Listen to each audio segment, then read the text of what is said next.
श्री स्वामी समर्थ. जय जय स्वामी समर्थ. अवधूत चिंतन श्री गुरुदेव दत्त.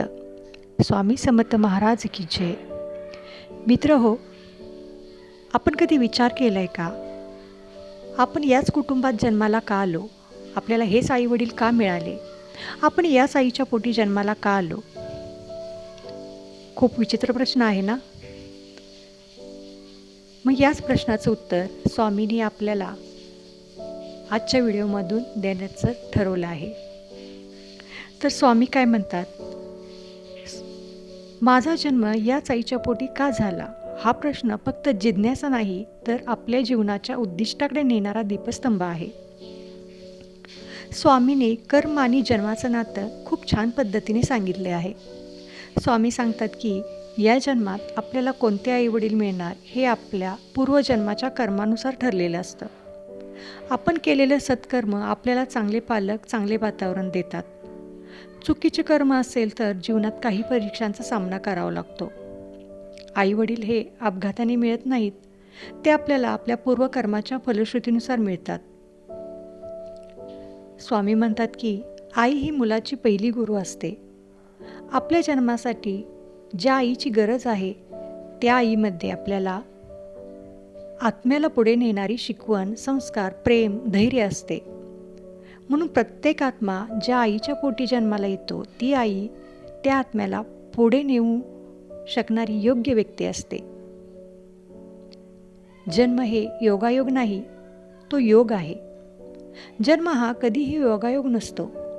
स्वामी म्हणतात, जिथे तुझी शिकवण, तुझा विकास आणि तुझे प्रायश्चित्त पूर्ण होईल तिथेच तुझे पुनर्जन्माचे दार खुलते.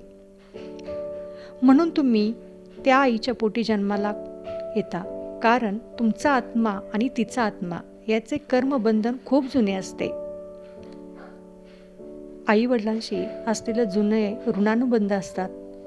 स्वामी सांगतात की कर्मफळ आणि ऋणानुबंध या दोन गोष्टींवरून आपला जन्म ठरवतो. काही वेळा आपण त्यांचे काही ऋण फेडायचे असतात. कधी त्यांना आपल्या माध्यमातून काही आनंद द्यायचा असतो, तर कधी आपल्याला त्यांच्याकडून काही शिकायचं असतं. म्हणून जन्म हा ऋणानुबंधनाचा एक चक्र आहे, असं स्वामी सांगतात. या आई वडिलांकडून मला काय शिकायचं आहे? तर स्वामी सांगतात की प्रत्येक आत्मा आपल्या जीवनात येताना शिकण्याची काही अध्याय घेऊन येतो. तुमच्या आईवडिलांमध्ये संयम, मेहनत, संघर्ष, त्यांचा साधेपणा, प्रेम, क्षमा यापैकी कोणते तरी गुण असतील आणि हे गुण तुम्ही आत्मसात करण्यासाठी तुम्ही त्यांच्या पोटी जन्माला आलेला असता. दुःखात जन्म असेल तर कारण असते. काही जणांचा कठीण परिस्थितीत जन्म मिळतो, पण स्वामी सांगतात की दुःख हे दंड नाही, ते पुढे उचलण्याची ताकद तयार करते.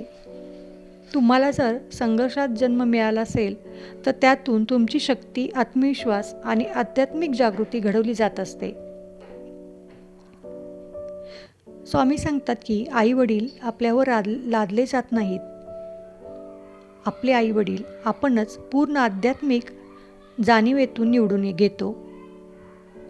जन्मापूर्वी आत्मा स्वतः ठरवतो, मला पुढचा अध्याय शिकवण्यासाठी कोणत्या कुटुंबात उतरायचं आहे. म्हणून तुमची निवड तुमच्या आत्म्यानेच केलेली आहे. तर या जन्माचे आपले उद्दिष्ट काय? तर स्वामी सांगतात की प्रत्येक जन्माला 3 मूलभूत उद्दिष्टे असतात: कर्मशुद्धी, आत्मविकास, परमार्थ म्हणजे इतरांचे कल्याण करणे. तुमच्या आईवडिलांच्या माध्यमातून तुम्ही या 3 गोष्टी साध्य करू शकता, म्हणूनच तुम्ही त्यांच्या पोटी आला आहात. स्वामींचे एक वचन आहे, आई वडील देव नाहीत, पण देव त्यांच्यातून तुझे घडण घडवतो. म्हणून आपल्या जन्माबद्दल तक्रार नाही तर कृतज्ञता ठेवायची.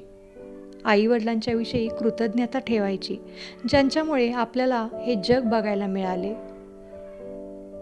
ज्यांच्यामुळे आपल्याला देवाचे नामस्मरण करायला मिळाले, ज्यांनी आपल्याला जन्म दिला, म्हणून आपण देवाचे नाव घेऊ शकतो. यासाठी आपण आई वडिलांची कृतज्ञता बाळगावी. आपला जन्म हा अपघात नाही, तो एक नियोजन आहे. आपल्या आत्म्याचे, आपल्या कर्माचे आणि दैवी व्यवस्थेचे तुम्ही ज्या आईच्या पोटी आलात त्या आईत तुम्हाला पुढे नेण्याची शक्ती होती. जीवनातील प्रत्येक अनुभव हा तुमच्या आत्म्याला पुढे नेण्यासाठीच आहे. म्हणूनच आपण ज्या कुटुंबात जन्माला येतो ते असेच येत नाही, एक पूर्वनियोजित असते. व्हिडिओ आवडला असेल तर लाईक करा, शेअर करा, सबस्क्राईब करायला विसरू नका. श्री स्वामी समर्थ.